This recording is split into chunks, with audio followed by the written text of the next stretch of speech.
నవరాత్రులు డే 8 ఈరోజు అమ్మవారిని మహాగౌరీదేవిగా పూజిస్తారు. మహాగౌరీదేవి అవతరణ ఎలా జరిగిందంటే, ఒకప్పుడు పార్వతీదేవి శివుడిని పొందేందుకు కఠినమైన తపస్సు చేసింది. ఆ తపస్సు వల్ల ఆమె శరీరం పూర్తిగా నల్లగా మారింది.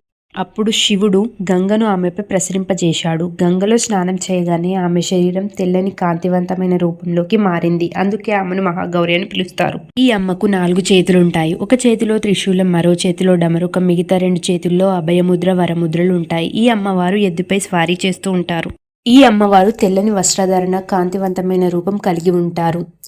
మహాగౌరీదేవిని పూజిస్తే పాపాలు తొలగిపోయి మనసు శాంతిస్తుంది. దంపతులకు సౌఖ్యం, సంతోషం లభిస్తుంది.